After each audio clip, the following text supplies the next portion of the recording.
Andrés, bienvenido. Muchas gracias de verdad por estar aquí. Como te platicaba ahorita, desde 11 es un espacio que justamente el que estés aquí, la verdad me da muchísima ilusión. No te lo digo así porque estés acá, pero realmente, pues esto nació en un duelo mío, en un duelo personal que tuve. Estas ganas de hablar con gente, de aprender de la gente. Y qué mejor de tenerte en un caso muy similar en algunas cosas a lo que me tocó vivir y poder aprender realmente. Te veo que estás en un puerto de tu etapa muy buena. Conozco poco o nada, pero de lo que me han platicado personas que te conocen y demás. Entonces muy emocionado. Sé que la gente también va a aprender mucho de ti y muchas gracias otra vez por estar acá. No, hombre, Luis, feliz de estar aquí. Al final, pues también, pues digo, como dices, tal vez no nos conocemos tanto, tal vez no hemos convivido tanto, aunque han pasado los años y ya las caras eran conocidas, Sí.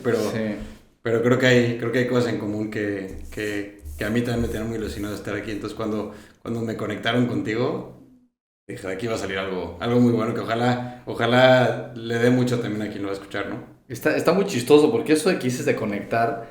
Eh, Estuvo muy raro cuando primero mi esposa llega y me platica de ti, ¿no? Me dice, oye, fíjate que Andrés, nosotros en el momento más vivo, o sea, no más vivo, todos los momentos son vivos, ¿no? Pero Ujú.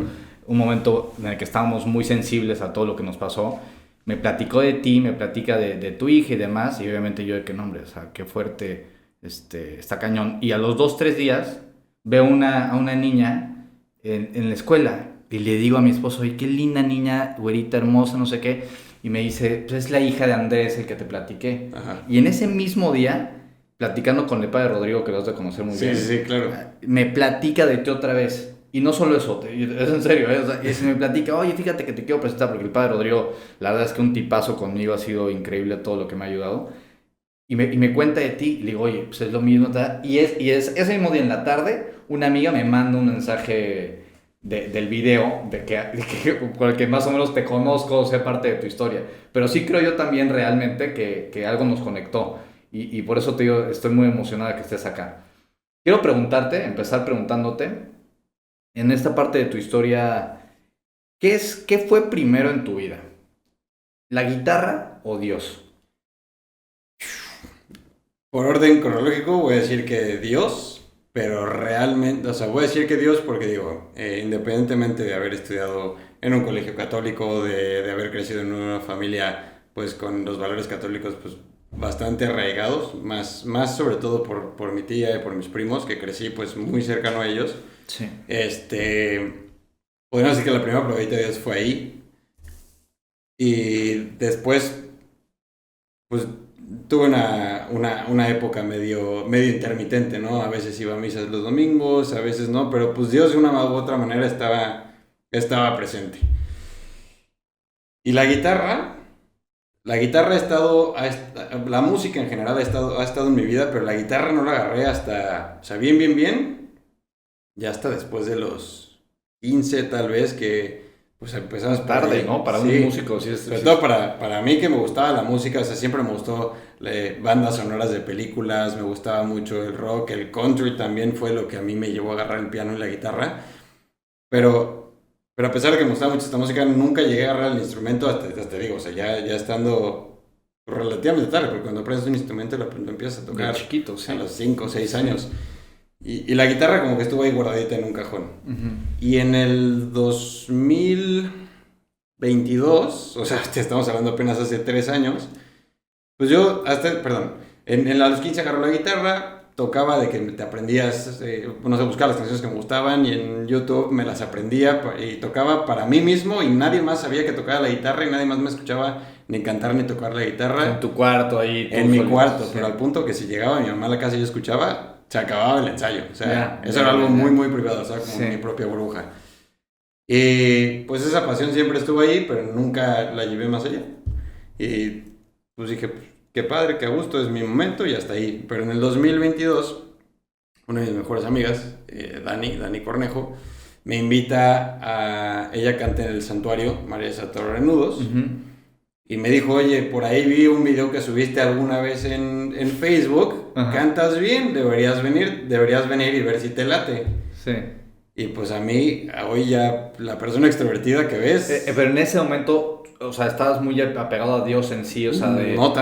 decías, es cantar O sea, como si fueras a cantar en... era cantar como vente a cantar y hasta ahí. O sea, de empezar a hacer públicamente algo que me gustaba. Ya. O sea, Dios estaba presente en mi vida, pero la verdad es que no era ni de ir a misa todos los domingos, no tenía una rutina consistente o una O sea, relación vamos, no consistente lo con hiciste Dios. tanto por la iglesia, sino porque dijiste, pues a ver si voy a De cantar. ahí empecé por la pasión por la música y porque dije, "Ay, pues estaría padre". El esposo de Dani también es uno de mis mejores amigos, que se llama Roy Pérez, también es conferencista. Y y me dijo Dani, pues vente. Y yo dije, ay, pues vamos a ver de qué va. Fui a un ensayo, me rayó escuchar mi voz por todos lados y entonces todo empezó por la música. Entonces yo empecé yendo a cantar por, por el compromiso con Dani, por no fallarle a Dani los domingos. Después dije, ok, ya me llevaba mejor con el padre Garza, que es el director del santuario. Sí. Y dije, no, pues ya no le puedo fallar al padre Luis Pablo. Y de repente la Virgen María como que así, es la de Satanudos, pero a mí me fue como, Ya estabas... como enrollando. Y de repente me topé, me encontré en una situación donde ya salí de viaje. Y antes si salía de viaje decía, ay, no pasa nada si no fui a misa. Ahorita es como, ya no puedo faltar a misa. Y la primera vez que me pasó eso, me acuerdo, estaba en Isla Mujeres, fuimos a casa de mis primos. Y era domingo, ya eran como las 5 de la tarde y a mí me entró hoy no he ido a misa. Y dije, ah, caray, esto es pues nuevo para mí porque no era, o sea, no me pesaba si una vez no iba a misa un domingo. Sí. Ya para este entonces ya llevaba tal vez como unos 3 meses cantando en el santuario, ¿no? Entonces, en orden cronológico te digo, llegó primero Sí, Dios lo has tenido siempre. o sea, Dios estaba presente, pero era más consistente en mi relación con la música que con él. Y quién iba a pensar que en el 2022, ya 30 años después de yo haber llegado al mundo, porque yo nací en el 92, o sea, a mis 30 años, le iba a dar un giro, o le iba a dar más bien un sentido de trascendencia a una pasión de un chavito, que al final fue lo que me llevó a estar pues completamente cercano a Dios. Y hoy tengo... ¿Llevas desde el 22 tocando en el santuario? Sí, ahorita ha sido una cosa increíble, o sea, poco a poco también ya he tenido la oportunidad de que pues ya empiezan a contratarme que sí para... Ahora sí, en un estadio por ahí. Sí. ¿Cómo estuvo eso? Eso fue apenas hace 1 o 2 semanas. O sea, me empezaron a contar, ahora sí que como dicen de chiste, para bodas, bautizos y primeras comuniones. Ajá. Y de poquito en poquito, pues con la gente que iba al santuario, pues fueron saliendo. Y de la Náhuac fue sede de un premio que tiene la red de colegios Cumbres. Y me dijeron, oye, vamos a tener una misa, pero necesitamos algo que no sea un coro normal, o sea, queremos algo que atrape a los chavos. Yo en el santuario toco, o sea, tenemos bajo, cajón, y 2 voces, entonces rompe con la música tradicional que tendrías en misa. Cualquier misa, sí.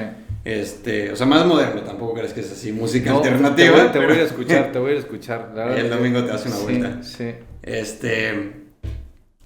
Y pues resulta que me escuchan de la Náhuac, van a hacer sede, y pues eran 3,500 chavos, no cabían en la Náhuac. Rentaron el Poliforum en Cancún, que es el estadio del Cancún Heat, que es el equipo de básquetbol de la Liga Nacional. Y yo primero había entendido que iba a ser en la cancha de básquetbol de la Náhuac, y de repente 2 días antes me mandan, no, es en el Poliforum. Y yo dije, no manches, o sea, iba a ser una misa, pero sí. Yo me sentía tocando en el Palacio de los Deportes y fue una cosa impresionante. Cuando terminamos la misa nos pidieron cantar la canción de Viva Cristo Rey. Viva Cristo Rey, viva Cristo Rey. Yo no esperaba que la gente gritaba viva y se sentía la ola. Entonces era como una mezcla. En tu concierto, estabas en tu concierto. No, o sea, yo estaba, a mí ni me veían, yo estaba en el escenario donde estaba el altar. Ajá. Yo estaba a un ladito, o sea, a mí nadie, yo creo que me veían, o sea, los que estaban en una de las gradas, pero yo sentí, sí, no, igual la vibra la tenías toda. No, fue una cosa brutal. Entonces imagínate, de empezar diciendo, ok, voy a un ensayo con Dani, acabo de tocar en un estadio para 3,500 personas, ¿no? Sí. O sea, son como cómo dio el giro y luego como de haberle dicho que sí a Dios en mi vida, o sea, porque realmente a partir de ese momento yo empecé a realinear prioridades sin darme cuenta. Puse a Dios como número 1 Y cómo fue bien padre y bien interesante ver cómo sirviéndole me cumplió un sueño de niño. Sí, porque realmente estabas tocando para Dios en la misa y así, y acabaste también haciendo tu pasión.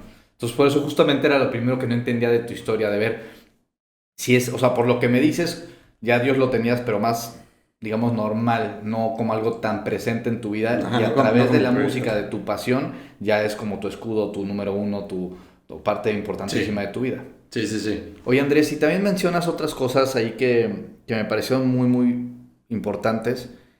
Hablas del camino en búsqueda de la felicidad, ¿no? De cómo tenías una vida muy normal en cuanto a trabajo exitoso y demás, viajes ya con tu familia, ya de hecho creo que ya había nacido tu hija cuando estabas hablando de esas cosas, Sí. del estilo de vida que tenías y que de repente llegas y te das cuenta que no era la vida que querías seguir, ¿no? Que estabas descuidando algunas cosas, Ujú, como mucha gente le pasa, que nada está pensando en qué hacer en estos 5 años para ya poder disfrutar después, y después de que ujú, haga esto, disfrutaré esto, y como que luego muchos caen en ese círculo en el cual no te pones a disfrutar el presente, ujú. pero esta realización, por así decirlo, te cae, digamos, mucho, no mucho antes, o sea, poco antes de tu experiencia. ¿Qué fue lo que realmente te hizo abrir los ojos ante esto que ya tomaste la decisión de decir, bueno, ya cambio de trabajo, cambio mi vida? ¿Cómo te diste cuenta de que querías hacer un cambio en tu rumbo? Sofía, mi hija, o sea, los hijos vienen a cambiarte el mundo de una manera que muchas veces no te esperas. A ver, pues mi trabajo siempre fue en la hotelería y pues era en área comercial, entonces mi chamba era ir a buscar el negocio en las agencias en Estados Unidos, en estar yendo a eventos, estar yendo a citas, entonces porque de eso dependía que se vendieran los hoteles, no estar yendo a promocionar los destinos en los que teníamos presencia. Y pues obviamente al inicio, cuando no has tenido ningún trabajo así, pues es padrísimo porque conoces lugares diferentes, conoces muchísimas personas. La verdad conocí gente extraordinaria a lo largo del camino, pero sí me di cuenta por Sofía que más que mi vida estuviera mal, tenía mis prioridades en desorden. ¿Pero por qué por Sofía? ¿Te lo dijo así tal cual? No, Sofía hoy tiene 3 años. En ese entonces, Tenía un cuando yo me di año, cuenta, ¿no? no, cuando yo me di cuenta, Sofía tenía 6 meses. ¿Qué fue lo que Ya, pasó? ajá. Tuve la bendición de que, pues, dentro de las cosas que pasaron de la pandemia, pues estuve trabajando remoto bastante tiempo.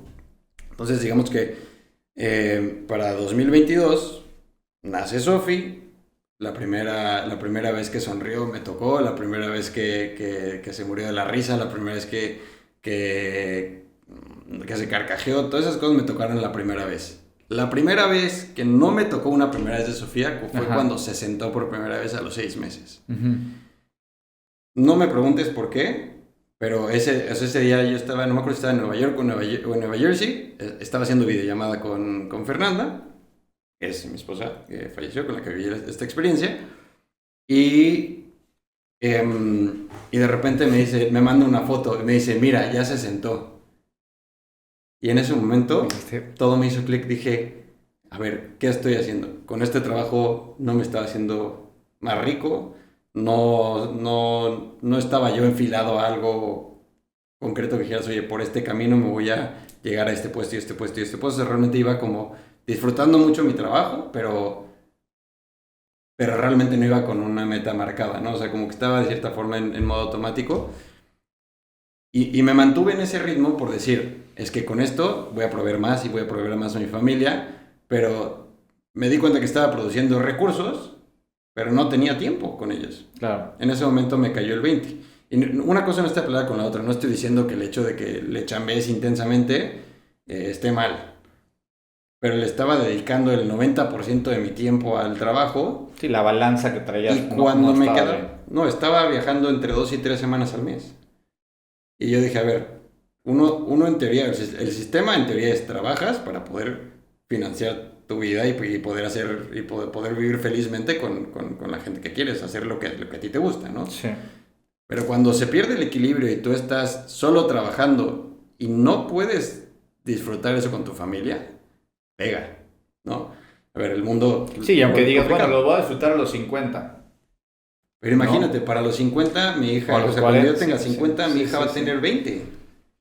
¿No? Entonces yo dije, es realmente un periodo muy corto Para mí se volvió algo sagrado el cuidar mi núcleo familiar. Y la primera vez que te digo, cuando se sentó Sofía, ahí fue cuando dije, no me quiero volver a perder primeras veces de algo importante en mi familia, ¿no? Entonces ahí dije, primero, o sea, aquí no hablamos de Dios todavía, o sea, mi familia no estaba en donde tenía que estar, que es en el número uno y después mi trabajo, ¿no? Yo lo tenía al revés. Y en ese momento, pues también como Dios va moviendo las cosas, pues me doy cuenta de que yo no quería, de que dije, a ver, un trabajo de viajar en este momento que va comenzando la vida de Sofía, de viajar tanto no es Sí, compatible no con quiero eso. estar tan ausente. Y dije, y entonces eso me llevó a pensar, ok, ¿qué cosas puedo hacer para que, sin dejar de proveer a mi familia, sin dejar de ser, pues, este proveedor para mi hogar, no sacrifique lo que le da propósito a ese esfuerzo, ¿no? Porque a mí, la verdad es que no se me hace casualidad. Obviamente tú lo has de haber pensado mucho más introspectivamente después de todo el tiempo. Uh-huh. Pero o sea, tomas esta decisión por una foto. Bueno, digo, la foto es lo que te entra el 20 y además Sí, no es sí, nada sí. más por eso, pero a final de cuentas fue por lo que entiendo, rápida tu decisión. Y a los meses te pasa el tema con Fernanda, la experiencia de la que ya estaremos hablando. Y tú crees que ha sido casualidad o sea, ahorita viéndolo de lejos, por así decirlo, son 2 meses de diferencia, ¿no? Entiendo que de que tomaste esa decisión y Dos además meses. de cambiar tu vida, ¿crees que ha sido casualidad? No, yo creo que sin darme, yo creo que más bien empecé a cobrar conciencia de que todo eso tenía una, o sea, ya viéndolo en retrospectiva, Ujú. todo se fue alineando. Mira, durante los 6 años que yo me dediqué a viajar intensamente, sobre todo el último año, que es cuando ya estaba viajando de dos ¿Cada a cuánto tres semanas, viajabas? pues 2 a 3 semanas al mes. O sea, estaba una semana en mi casa. Sí, sí, Y sí. llegaba, estaba 2, 3 días y me volvía a ir. Sí, Entonces, sí es mucho. viéndolo para atrás, pues obviamente cuando es tanto tiempo, mira, yo me casé en 2019 y aquí estamos hablando de 2023, que ya estamos hablando de 4 años. En esos 4 años, imagínate lo que habré viajado. Cuando decido hacer este cambio, fue increíble porque yo me acuerdo que estaba en una llamada, ese día Fernando no había ido a trabajar, estaba en la casa. Y yo colgué esa llamada diciendo, ¿qué estoy haciendo trabajando aquí? O sea, pero verdaderamente convencido de, no sé qué hago haciendo esto. Ujú. No te miento, a los 20 segundos de haber dicho eso, me llama por teléfono un muy buen amigo, que también estaba en hotelería, pero en una cadena de hoteles más pequeña. Me dijo, estoy buscando a alguien. Ya habíamos platicado un par de veces, pero no habíamos llegado a un acuerdo. Y pues, en cuestión de 2 días, Entonces diste este otro trabajo. salió. O Me sea, llegó, ya, o sea, ya. me llegó. Sí, te llegó tal cual. Y obviamente que con todo el tiempo que pasé, pues, o sea, indiscutiblemente te pasa la factura en cuestión de la calidad, ¿no? De la relación. Yo creo que con Fernanda siempre tuve una relación muy cercana, de mucha comunicación, de momentos muy padres, pero si yo paso de pasar 4 semanas contigo platicando todos los días a pasar una semana al mes, pues obviamente se mueven cosas, ¿no? Entonces, Claro. esos 2 meses, yo renuncié en mayo de 2023 a julio, fueron reparadores. O sea, al haber reinvertido esas o reordenado esas prioridades, de decir, ahorita va mi familia primero, recuperé muchísimas cosas con Fer, pude vivir momentos padrísimos con Sofía y como que para mí todo quedó en paz en esos 2 meses y de repente es como si Dios me hubiera dicho, a ver, compadre, necesito que le metas pausa, necesito que arregles esto Porque va a porque pasar esto. mi plan va muy diferente a lo que Sí. tú crees que va a Y no pasar. quiero que te quedes así, Exacto, ¿no? necesitas estar listo. Y a los 2 meses, pues, pues pasó lo de Fer y falleció. O sea, pero una de las cosas que sí te puedo decir con total tranquilidad es que nos fuimos con las cuentas Sí, parejas. ese regalo divino que te llegó, porque yo te digo, Absolutamente. te repito, sí se me hace que, yo no que en casualidades tampoco, en este tipo de cosas menos, pero que hayas tomado esa decisión y luego pase esto en tan breve tiempo, pues por lo menos como dices, te dejó dejar las cuentas en paz en ese aspecto de los viajes y de, ya tú sabes personalmente qué tipo de cuentas dices. Totalmente, porque esto, si no hubiera, o sea, y por lo que yo sé que no fue casualidad, es porque si yo me hubiera mantenido sobre la línea del trabajo en el que estaba, esto pudo haber pasado yo estando en otro país. Sí, ahí sí, es Y otro fue como, cantar. no, tienes que estar ahí, ¿no? Sí, O sea, yo cuando me casé en su momento, yo prometí estar ahí hasta el último segundo. Y Dios me regaló eso, digo, no es algo que te diga, uff, esto claro. increíble, fue el momento más duro que he vivido en mi vida. Pero hoy no le cambiaría ni un punto ni una coma a la historia. Oye Andrés, y hablando ya específicamente de lo que te pasó, Ujú. sin entrar a detalles que, Sí, como te dije desde la otra vez, no me interesa, ni me interesa, ni creo que sea productivo para la gente hablar de la operación y demás. sí, sí, sí. Pero sí quiero conocer cómo viviste tú ese momento, esos momentos, y hablas por ahí en un momento que un doctor llega y te dice que la probabilidad de muerte es el 70%, ¿no? Sí. ¿Qué pasó en ese momento por tu cabeza? ¿Qué sentiste? ¿Qué me puedes expresar? No sé, estabas en la clínica, en el hospital, pero te cae una noticia de esas y más tan rápido. ¿Qué sentiste? ¿Qué pensaste? ¿Qué te vino a la mente en esos momentos? Lo primero fue, o sea, fue como si todo se pusiera en pausa. O sea, como cuando en las películas se congela el personaje principal y el mundo, el tiempo se detiene alrededor. Esa fue la sensación, fue como si todo se redujera a una velocidad que me permitía ver las probabilidades y tomar y empezar a tomar decisiones. Fue también rarísimo porque lo normal sería a lo mejor entrar en shock, entrar en negación. Fue como, ok, entré como en modo supervivencia, se apagó todo y fue como que vamos a ver qué onda. Para entrar en un poquito de contexto para los que nos están escuchando, pues cuando llegamos al hospital, o sea, cuando lo trasladaron de la clínica en la que lo operaron, ahí llegamos a donde le iban a meter a urgencias, pues le hacen la revisión principal y nos dicen, pues mira, las probabilidades en este momento que está ingresando son 50-50. Llegó con falla renal, sepsis, o sea, un cuadro que dices, Sí. o sea, Que en el que momento ya te seguro ni pone, sabes qué significa, ¿no? O sea, no, pero que sí te aterriza en la realidad de, ok, las cosas están muy delicadas.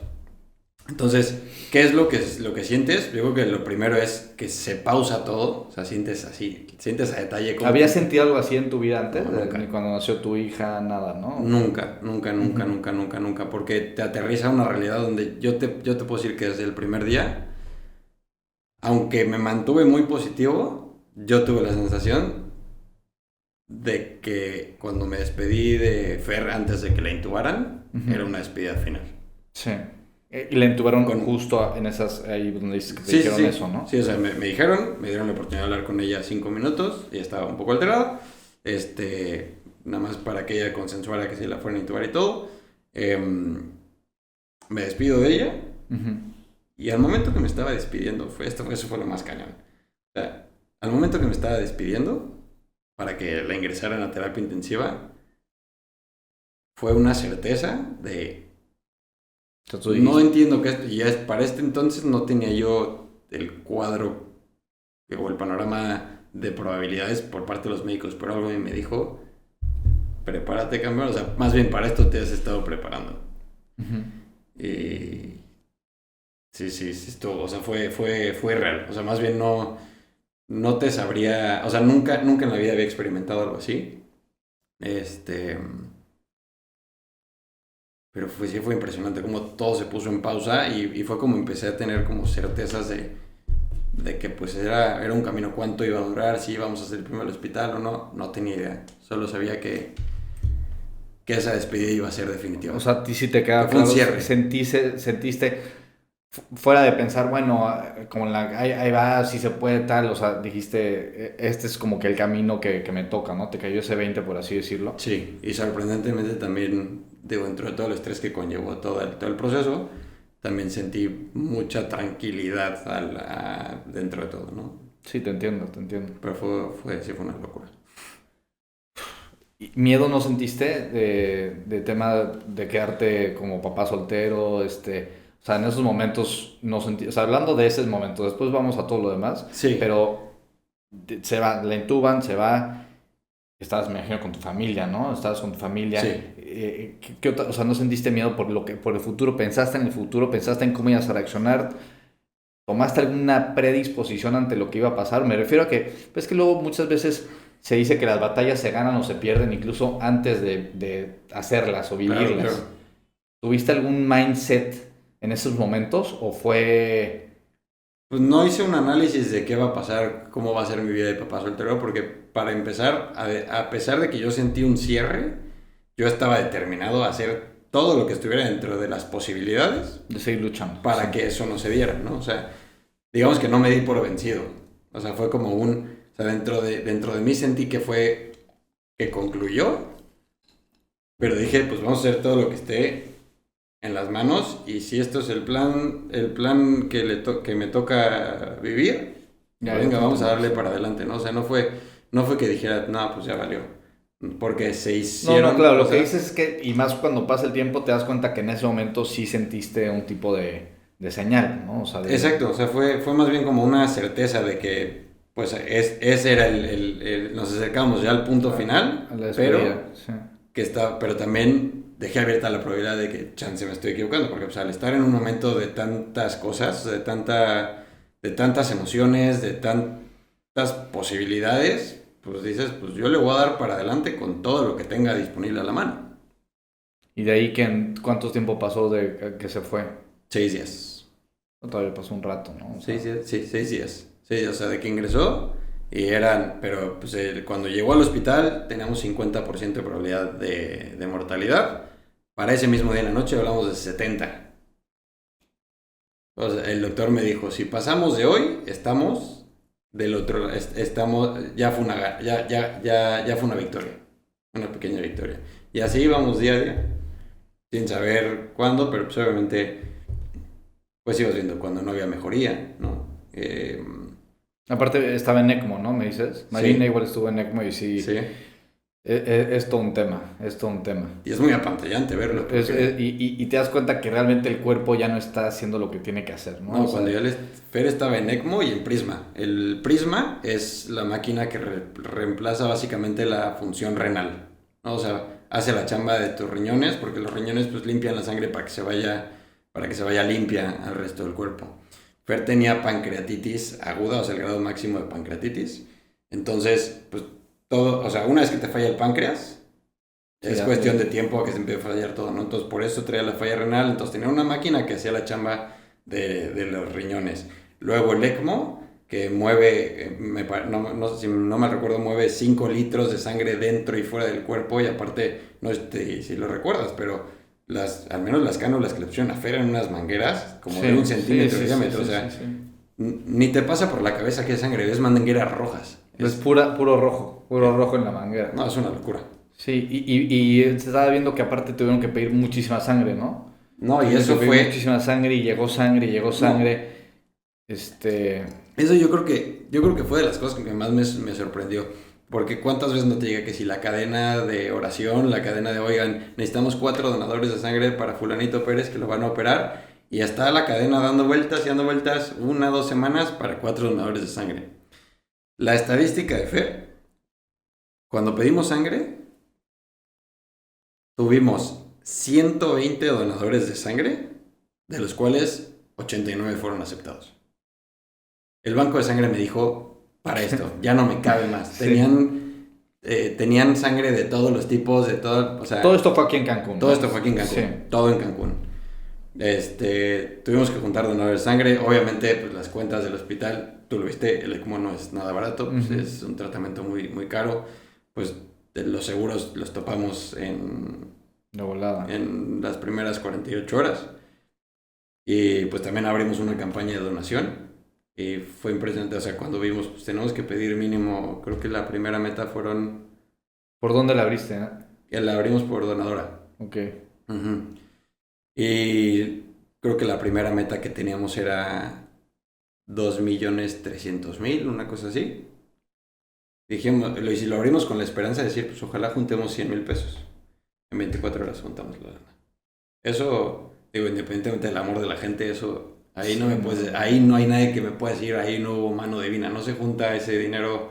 Sabes, campañas de gente que tiene hijos con cáncer, incluso gente cercana que necesitan juntar 300,000 pesos y se tardan un rato. Y aquí en 24 horas cayó eso y en 3 días tuvimos 120 donadores de sangre. Fue una locura, o sea, no hay otra explicación. Bueno, para mí no hay. Por No hay lo otra menos explicación. esa parte te dejaba medio tranquilo, ¿no? Dentro de toda la tormenta que estabas viviendo, mínimo saber que en eso, porque aparte meterle el tema económico a momentos de esos, sí, Es duro. durísimo, Es durísimo, duro. porque ahí cuando dices, "Put", o sea, ya no sabes ni por dónde agarrarte, va a ser algo bien complicado. Sí, sí, sí. Cuando llegas al check-in, ya con toda la situación que estás viviendo y te dicen, bueno, necesitamos una garantía inicial de 450,000 pesos, es como, Y el hospital te ayudó, ¿no? El hospital está viendo la verdad sí, en el Amerimed se portaron súper bien, o sea, nos condonaron su ganancia sobre el ECMO, la cedieron totalmente, nos conectaron directamente con el proveedor para temas de pago, pero pues eso representó más o menos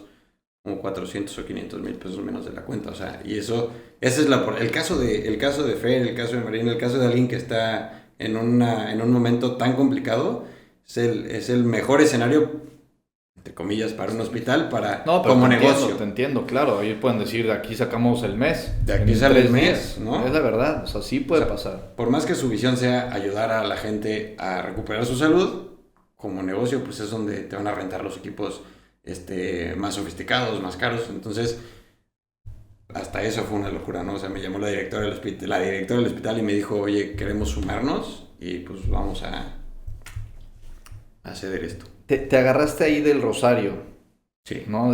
Justo que hay un rosario allá que también me lo regalaron a mí en el hospital. En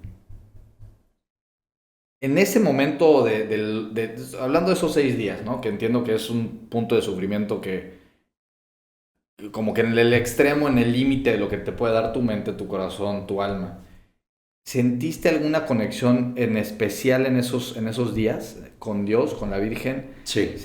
Platícame de esa parte. Te voy a poner un poquito porque ahí también, o sea, la historia empieza unos meses antes.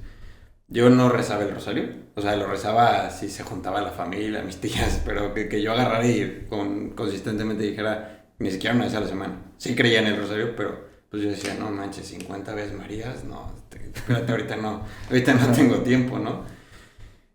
Y 2 o 3 meses antes de que falleciera Fer, alrededor de la época en la que me cambié de trabajo, mi mejor amigo un día va a mi casa, que vive ahí sobre mi misma calle, se llama Roy, y dice, güey, no sé por qué, pero pues la Virgen me dijo que te diera esto, se quitó su rosario y me lo dio. Y yo dije, pues qué buena onda, dije, y me lo colgué, y lo traía colgado. No, me lo quitaba para bañar, me volvía a poner, nada. Cuando en la clínica donde operaron a Fer, cuando se empieza a complicar todo, me sacan del cuarto y el internista me dijo, tu esposa está muy grave, mi reflejo fue hacer esto. Agarré el Lo traías rosario puesto. y ahí me lo quité. Y yo erróneamente, pues me habían hablado de la coronilla de la Divina Misericordia, que eso es para Jesús, ¿no? Pero se reza con un rosario y se reza en 10 minutos. Entonces yo dije, pues esto es la versión rápida del rosario. Entonces me acordé perfecto de la coronilla y me acuerdo que estaba en una ventana esperando a que me dijeran qué onda y estaba rezando la coronilla. Y a lo largo del tiempo que Fer estuvo en el hospital, yo nada más rezaba la coronilla y yo juraba que estaba rezando el rosario en versión express. Entonces esto también fue una oportunidad de aprender ya después. Pero fíjate cómo no hay fallo, o sea, y las cosas no son casualidad, o sea, eso a mí me llevó a sentir en mi corazón, estoy rezando el rosario, estoy en mi lugar seguro con Dios y María, o sea, te hablo de que eso fue lo que sentí, eso fue lo que viví. Y ya, pues posteriormente, por otra experiencia que viví en un retiro, pues aprendí ya, agarré más bien el hábito de ya rezar el rosario Ya, bien. completo. Pero a lo que yo pensaba, ya, o sea, me agarré del rosario físicamente, Ya, pero ya, lo que ya. era la Ajá. coronilla de la Divina Misericordia, pero Ajá. pues yo juraba que estaba rezando, y lo recé tan de corazón que seguro allá arriba el jefe me lo contó. Sí, Y sí, María totalmente. dijo, La sí, intención, lo rezó. la Y si María intención dice estaba sí, puesta. sí. Y se volvió, hoy es mi escudo, o sea, hoy no hay un día que no lo rece, porque para mí me ayuda, es como este lugar donde vas tan acelerado. ¿Lo rezas en las mañanas, en las noches? En la noche. O sea, ahorita mi rutina perfecta es, o sea, rezo con Sofía, la duermo y mientras se está quedando dormida en su cama, yo me echo el rosario. ¿Completo? ¿Sí? ¿Cuánto te echas? ¿Como 20 minutos? 20 minutos. Sí. Pero Sofía es lo que tarda más o menos en dormirse, entonces pues me quedó todo dar. Hasta ya siento que está cómodo.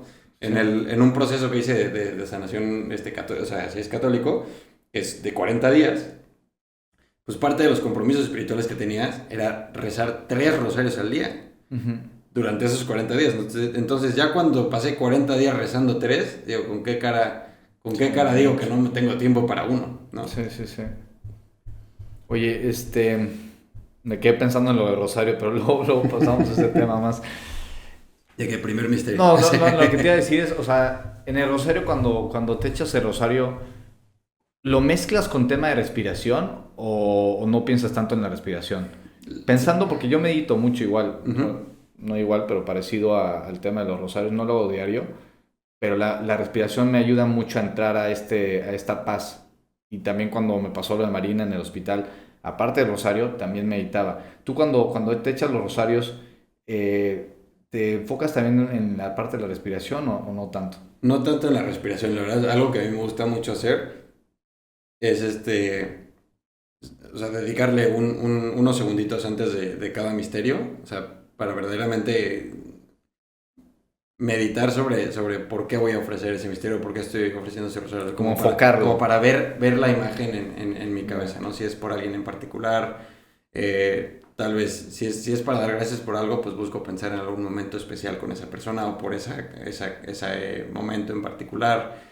Si es por alguien que está sufriendo o por alguien que falleció, pues también puede sonar medio masoquista, pero es como imaginar si es algún familiar conocido que está en el hospital, pues pensar en esa persona. Si cuando pasó lo de Fer, pues me enfocaba mucho en la escena del momento en el que me despedí de ella, cuando estábamos todavía en el hospital antes de que falleciera. Entonces, ¿es la última vez que la viste consciente? O sea, consciente fue antes de intubarla, porque una vez que la intubaron, ya no te digo que me despedí y ya ahí acabó. O sea, me pude despedir de ella y ahí quedó. Pero entonces, más allá de concentrarme en la respiración, como que yo soy un poquito más visual. Entonces, para mí, como que el pensar en esa persona o en ese momento me ayuda mucho a darle un sentido más profundo al momento de oración. A cada misterio o al momento de oración. Sí. ¿Y cómo le hiciste? ¿Cómo le hiciste para cantar en el funeral? Pues mira. ¡Qué huevos! Te voy a ser muy honesto. Yo sentía que se la debía porque, o sea, a ver, a mí me gusta cantar, pero yo antes era súper, bueno, le voy a llamar introvertido para el tema de la música porque yo no cantaba en público hasta 2022. Sí. Yo me casé en 2019 y yo siempre me imaginé, no, pues el día de la boda, de sorpresa, voy a cantar o algo, ¿no? Ajá. La neta es que no lo armé porque me rajé. Dije, sí. no, yo cantando en público. Y aparte en la boda, otro nerviosito. Dije, esto puede salir súper bien o puede ser el titular de fiasco, ¿no? Sí. Entonces dije que no. Y yo me acuerdo perfecto que me acerqué, que cuando fallece Fer, Dani me dijo, oye, estaría padrísimo. El grupo con el que canto, uno de los padres que estaba ahí, nos bautizó como Metanoia, que significa conversión. ¿Bautizó a quiénes, perdón? A nosotros, que nos puso el nombre como grupo ahí en el santuario. El grupo con el que canto en el santuario. Ya, ok, perdón, sí. Metanoia. Ok. Ya luego hablamos de cómo se formó el grupo, porque también fue muy chistoso. Pero me dice Dani, oye, estaría padrísimo que cantáramos todo que Metanoia, que somos 4, o sea, bueno, 5, que es un guitarrista, yo que también toco la guitarra y canto, Dani que canta, Nahum que toca el cajón y Ramón que es nuestro bajista, que hiciéramos algo especial para el funeral. Y yo le había dicho, no, pues no estoy seguro, no sé qué. Porque, a ver, ojo, ¿eso fue cuánto tiempo después de que fallece Fer? El día siguiente. O sea, porque falleció un jueves y pues se hicieron todos los trámites durante, o sea, un rato en el hospital, en la madrugada, en lo que hacían todo el papeleo, en la mañana. Horas. Sí, estamos hablando de al mediodía del viernes, que era el día siguiente. Uh-huh. Y fue como, pues, va. Y entonces yo me acuerdo que antes de la misa me acerqué al funeral, me acerqué al ataúd y le dije a Fer, le digo, esta es mi última oportunidad de cantarte como yo quería cantarte ese día, pero me rajé. Le digo, así que de ti depende que yo no me quiebre. Le digo, así que esto va para ti, pero yo necesito que tú me eches Y la no, mano. no te quebraste para nada, en ningún momento te quebraste. En el momento que estaba cantando, Ajá. no. O sea, la verdad yo sí sentí, le estoy dando su concierto, ¿no? Sí. Y también hubo algo que fue mágico, que fue que Sofía ahí tenía 1 año y medio, pero sí la llevé al funeral.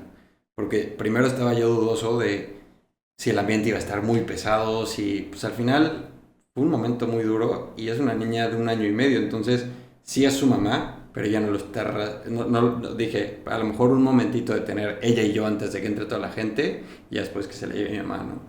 Pero decidí que se quedara porque fue precioso, o sea, en todos lados no había nadie que estuviera así tirado en el piso de llanto, o sea, era como que todo el mundo recordando momentos bonitos, o sea, sé que va a sonar bizarro lo que te voy a decir, pero No, el no. funeral fue una cosa preciosa. Lo entiendo perfecto. Y entonces, o sea, imagínate que estábamos cantando y Sofía estaba rayada de ver a papá tocando la guitarra y cantando. Obviamente ella no registraba que quien estaba en el ataúd era su mamá. Sí. Y después te muestro un video, o sea, Sofía estaba aplaudiendo y animando a todo el mundo. No, seguro la luz de Sofía estaba pues por todo, No. por todas las personas. No, fue una cosa brutal. Entonces, cuando tienes esa combinación, Tú también la sientes. Es que sí. esto es el mejor Dios. O sea, sí.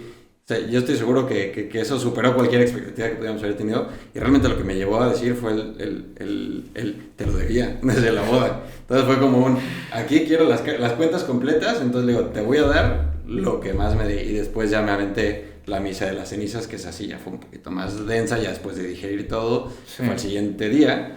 Pero el funeral fue una cosa brutal. Ya cuando me quebré al final me acerqué con la guitarra, o sea, estaba yo nada más arpegiando con la guitarra y me acuerdo que estaba parado frente al ataúd y ya me cayó el 20 de lo que estabas haciendo. de lo que estábamos haciendo, pasando, ¿no? Y entonces, yo creo que ese fue el primer momento donde lo solté ya bien, salvo por otro, o sea, la primera vez que lloré mucho fue en el hospital, cuando acaba de pasar todo por el shock, pero esa fue la primera vez que, después del rush del hospital, después de todos los trámites, papeleos y tal, atender a toda la familia, fue el primer momento donde fue como empezar a vivir el proceso, ¿no? Pero cantar en el funeral fue una cosa, y yo sentía que la de entonces lo hice con mucho cariño, pero ya después volteé para atrás y dije, ¿cómo no tengo idea cómo sí, carajo. yo cuando estaba viendo que hiciste eso dije, sí. ¿Cómo le haces? Me queda claro que la fuerza se contagia, ¿no? Y seguramente Sofía estaba ahí disfrutando de esa canción. Oye, ahorita que dices de momentos, justo de momentos en los que te van cayendo los 20s, de lo que te pasó, de lo que pasó en tu familia, ¿cómo fue llegar a casa? ¿Qué otro momento me puedes contar? Porque la verdad es que no puedo ni imaginar tú con tu chiquita llegar, como que la vida, ¿no? La vida después de este momento, que es el momento más importante, de más impacto seguramente que tuviste. Uh-huh. Y llegas a tu casa. ¿Quién te apoyó? ¿Quién te arropó? ¿Cómo lo hiciste? Platícame de esa parte de retomar la vida normal. Mira, realmente uno de los apoyos más grandes, que hoy lo sigue siendo, es mi mamá. Mi mamá vive en la casa al lado de la mía. Eso no fue algo planeado, fue algo circunstancial, pero en 2021 llegamos a vivir a esa casa. Unos muy buenos amigos nos la venden y era la casa al lado de la de mi mamá y quedó de perlas porque Sofía es la primera nieta de los dos lados de la familia, mi mamá iba a tener la nieta al lado, nosotros que trabajamos los dos, pues se armaba la dinámica perfecta, ¿no? Para tener ese apoyo. Pero cuando sucede esto, yo llego a mi casa y obviamente la primera persona a quien me topo, ya Sofía ya estaba dormida porque esto fue una noche, fue mi mamá. Y ella realmente ha sido un pilar grande porque en los momentos que para mí era más complicado, pues ella me ayudaba a que Sofía no lo percibiera tanto, sí. ¿no? Siempre he sido muy abierto, pero obviamente no me iba a echar o sea, un día que estuviera muy mal, así desconsolado, pues no lo iba a hacer enfrente de Sofía. Entonces en esos momentos sí le decía, mamá, oye, necesito 10 minutos. Me iba yo a caminar o me quedaba en la casa y ella se la llevaba al parque, lo que sea. Entonces ella fue mi primer apoyo y la primera persona que yo vi, pues fue, llegando a mi casa, fue ese abrazo de mi mamá, ¿no? Pero yo creo que, o sea, volviendo a la pregunta, cómo fue ese volver a casa, yo creo que lo más difícil fue las primeras veces de todo. O sea, La primera vez que me acuerdo que estaba sentado en el comedor comiendo, dije, pues voy a prender la tele. Nunca como viendo la televisión, pero dije, pues para acompañarme.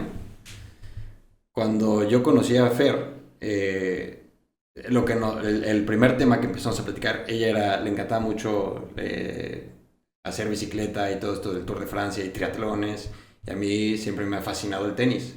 Entonces el tema de conversación era, yo le hablaba de Wimbledon, o sea, es Wimbledon y el Tour de Francia suceden con semanas de diferencia, entonces eso fue lo que ocasionó la primera conversación cuando trabajamos juntos. Ya, así te la ligaste. Básicamente. Pues no, es que no lo intenté, pero eso así fue empezaron. Lo que detonó la chispa, ¿no? Ajá. Y de ahí, entonces, congelando esto, la primera vez que digo, voy a prender la tele, ¿Qué voy a ver? acompañarme. Prendo la tele básicamente no se prendía para Netflix y para ESPN, y estaba ESPN, y estaba Wimbledon. No te puedo explicar el trancazo que fue, o sea que fue dije, me voy a acompañar de la tele para entretenerme, para distraerme, y prendo Wimbledon, empecé a ver a los 5 minutos del partido, fue durísimo, entonces dije, pues la tele ya no. Que por esto sabía que no la debía ver.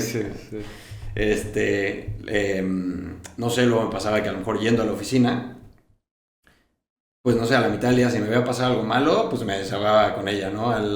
Cuando me pasaba algo bueno, pues también le quería contar. Natural, ¿no? Pero yo tenía su teléfono, porque ya no estaba y porque estaba pasando archivos, pendiente de llamadas, resolviendo temas. Entonces, hubo un día que mandé, o sea, como que se me fue de estas veces que en automático escribes y nada más siento en la bolsa del pantalón que traes el zzz. Sí. Fue como...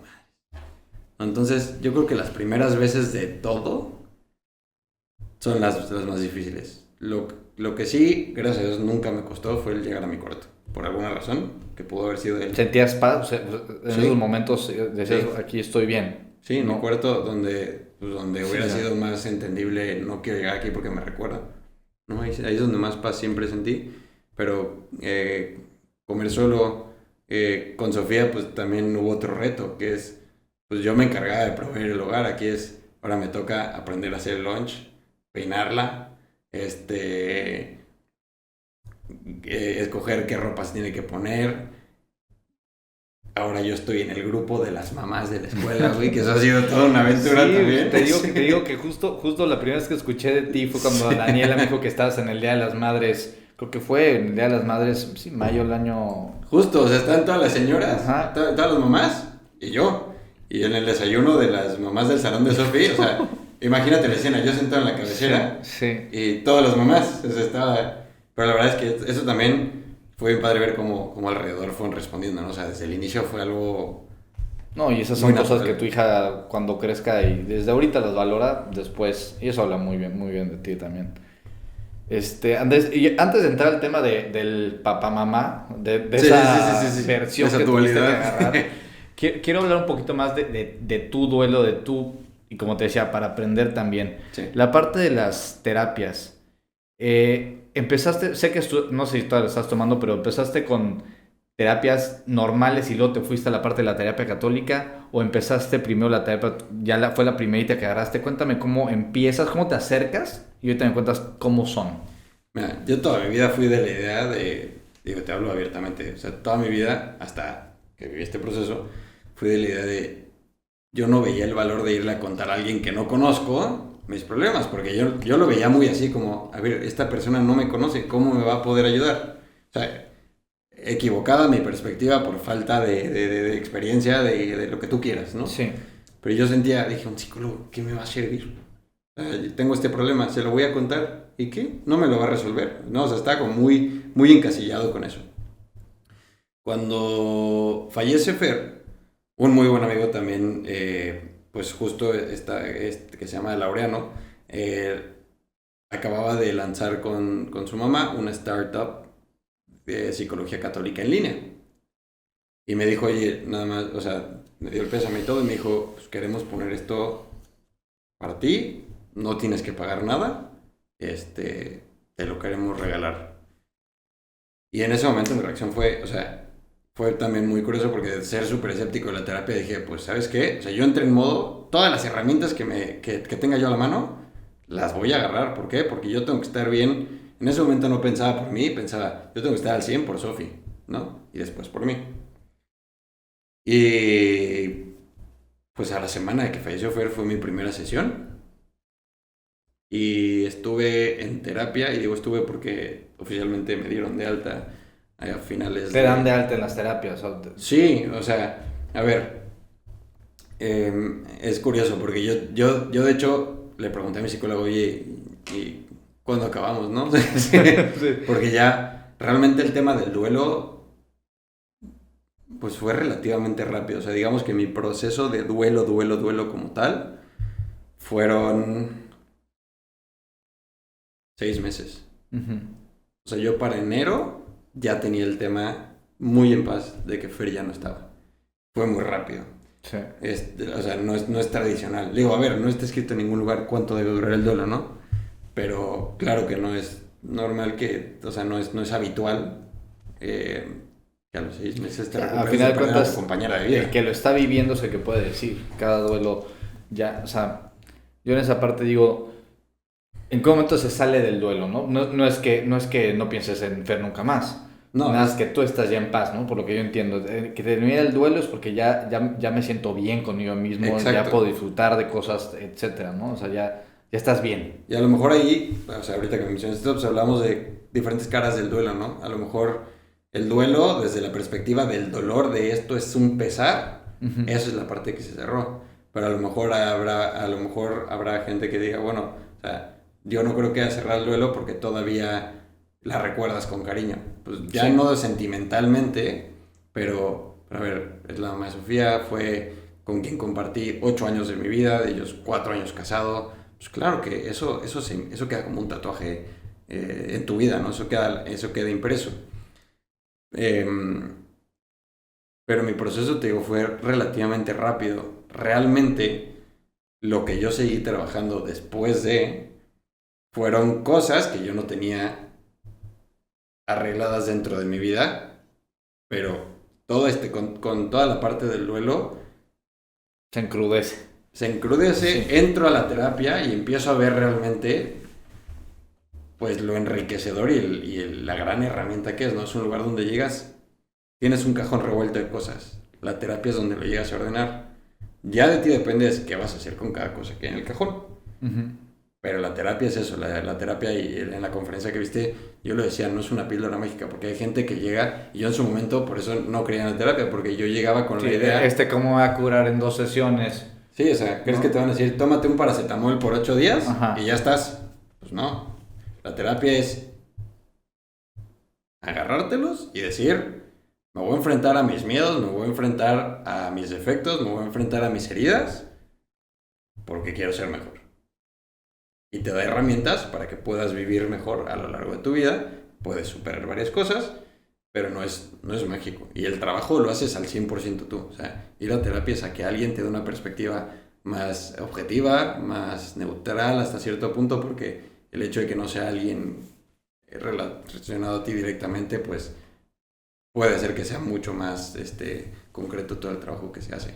Entonces, yo estuve en terapia desde julio de 2023 hasta diciembre de 2024. Volví a hablar con mi psicóloga tal vez por ahí de febrero por un temilla que me salió una duda. Y me dijo, no, pues tú ya, o sea, porque yo le pregunté, ¿cuándo te dan de alta? Me dijo, no, pues yo ya te había dado de alta en diciembre, pero pues bueno, o sea, cada vez que si necesitas algo, pues me puedes buscar y ya, pero pues sí, ¿no? Como todo proceso, llega un punto en el que si tú ya estás sano, si tú ya estás en un punto donde no estás teniendo algo perjudicial hacia tu vida a causa de esta experiencia que viviste, que ya tienes los suficientes recursos para seguir adelante, ahí es cuando un terapeuta te da de alta. Oye, y te digo, ahorita me surgió la duda. En estas terapias, ¿te ibas a detalles en específico de momentos que viviste traumantes Sí, o sea, sí te lo pregunto abiertamente de corazón, porque yo, sí, sí, yo, sí. yo, yo he ido con tanatólogas donde no es tanto meterte en cosas que yo sí me quiero meter. De hecho, ya estoy a punto, la siguiente semana tengo mi primera terapia ya con una terapeuta normal. O sea, normal me refiero a que no sea tanatóloga en específico, porque sí algo difícil son momentos, ¿no? Momentos que te quedan y lo recuerdas, y luego sientes que no lo recuerdas, pero de repente te sientes raro y pues resulta que es por eso. ¿Te ibas a detalles específicos de eventos? Sí, 100%, ahí sí me aventé como Juan Escutias del Castillo, o sea, ahí sí me fui directo. Y esto fue la misma actitud que tomé en el hospital, o sea, los doctores no me habían dado tanta información, yo dije, a ver, vamos a hablar claro, ¿qué probabilidades tienes de fallecer? 50%. Va. Entonces, con esa misma dije, a ver, si yo le quiero dar es...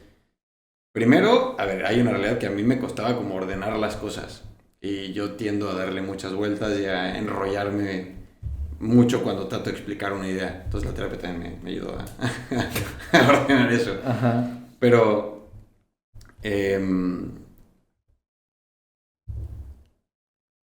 ¿qué te estaba diciendo? Repíteme lo que me habías preguntado. De las terapias que te ibas a los momentos. A los momentos específicos. Ajá. Entonces yo le decía, pues, o sea, mi forma de hacerlo era recorrer exactamente qué había pasado así a detalle, pero a detalle, y yo sí me iba con esto en particular. O sea, si me movía un momento en particular, o sea, yo le detallé, por ejemplo, poniendo un ejemplo general, el del funeral. ¿Qué hice en el funeral? ¿Qué me llevó a tomar las decisiones que tuve en el funeral? ¿Cómo fue para mí que estuviera Sí, las decisiones, eso de las decisiones. Los momentos decisivos, sobre todo. Sí, sí.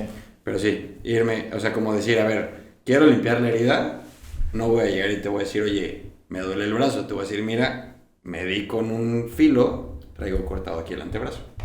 Entonces, o sea, era como ir a lo específico. Entonces sí recomiendas totalmente ser lo más detallado posible, abrirte bien y irte pues, directo ahora sí que al grano, ¿no? Al grano sí. de lo que quieres. Nadie sabe mejor que uno qué es lo que quieres sanar, qué es lo que realmente te está ahí doliendo. Mira, es difícil porque nuevamente es enfrentar tus dolores, ¿no? Es enfrentar tus heridas, es enfrentar momentos complicados.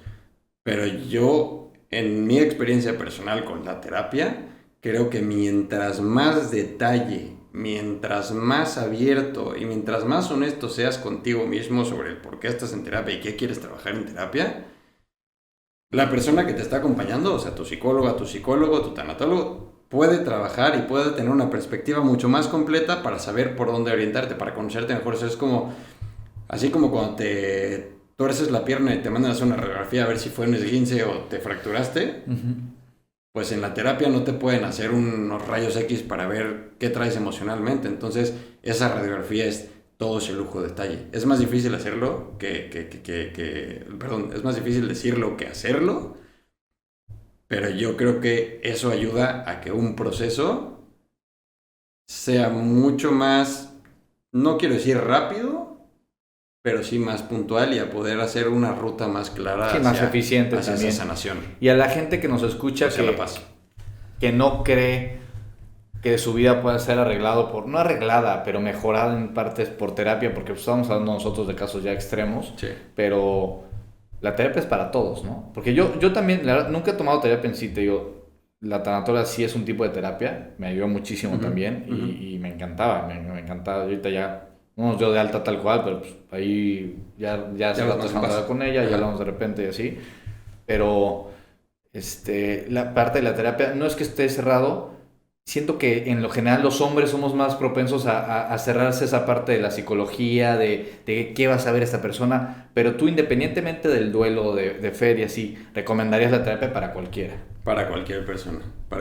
Y creo que ahorita tocaste un punto muy importante como hombres, como que naturalmente tenemos yo tengo que estar fuerte, yo tengo que estar... Entonces, el abrir ese tipo de cosas implica vulnerarte. Y siento que hay muchos tabús alrededor del si eres débil por llorar, por explicar, por mostrarte pues vulnerable, ¿no? O sea, siento que son más tabús sociales que otra cosa. Yo recomendaría al 100%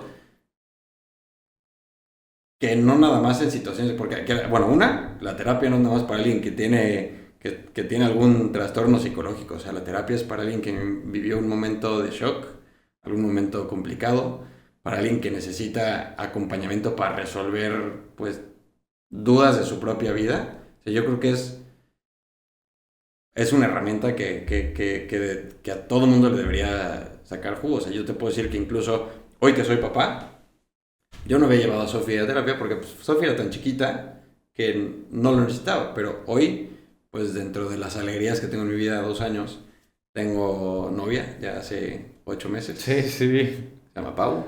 ¿Y cómo la conociste, por cierto? Ahorita que la mencionas. Otra vez la guitarra. Ahí entra, porque canté en un retiro aquí en Cancún. Y las personas que trajeron ese retiro a Guadalajara, que llevan el retiro a Guadalajara en su momento pues ya llevan 22 retiros. Es un retiro que se llama el Viñedo de Raquel para personas que han participado de un aborto provocado. Pues me invitaron a aperturar el retiro aquí cantando, ¿no? En las misas, en las horas eucarísticas. Y las personas que vinieron a ayudarnos a abrir el retiro de Guadalajara me escucharon cantar y me dijeron, oye, nos encanta. Y yo le dije, oye, pues si algún día hacen retiro allá, me encantaría ir a cantar. Yo tirando la cimita a ver si salía de cantar en la península de Yucatán. Sí. Me invitan y en ese retiro, entre el equipo de servidores, estaba Paulina. La verdad es que el día 1, o sea, nos cruzamos y yo ni la fumé. O sea, la verdad es que hasta le dije, yo pensé que te iba a ser la niña fresa del retiro. Luego te vi y dije, esta no va a aguantar un día.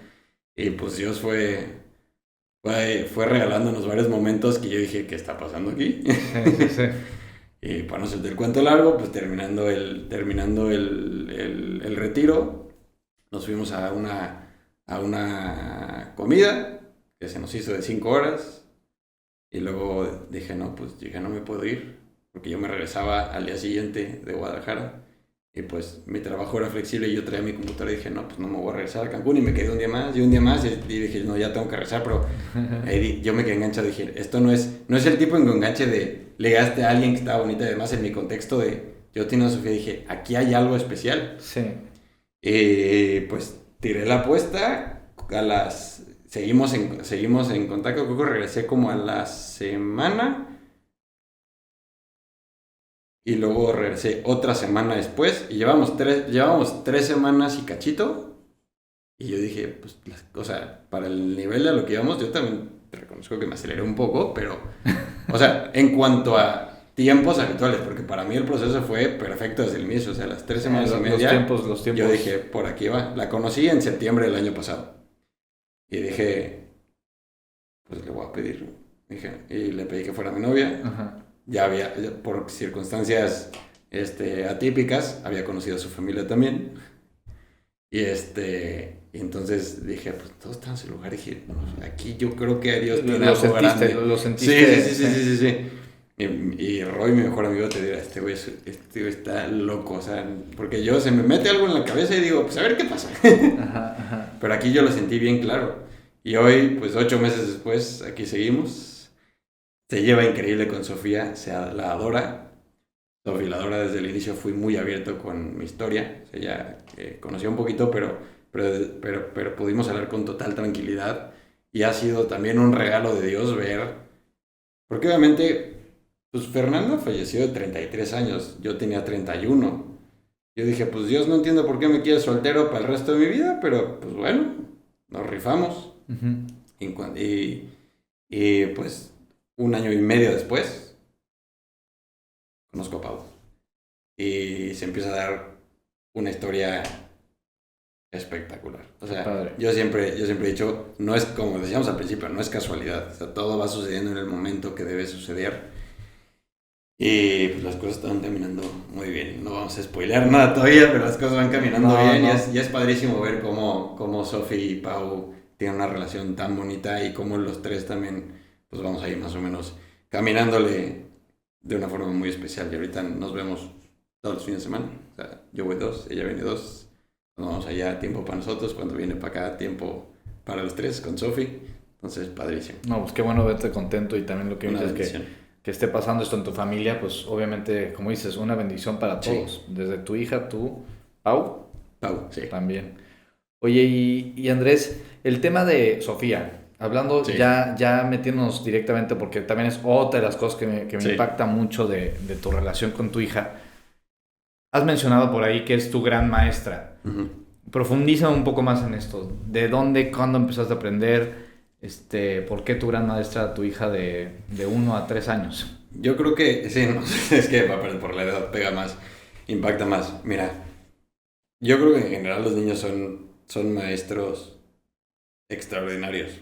De entrada nos ayudan, nos enseñan a entender que la vida y la felicidad es mucho más sencilla de lo que ya como adultos buscamos, ¿no? O sea,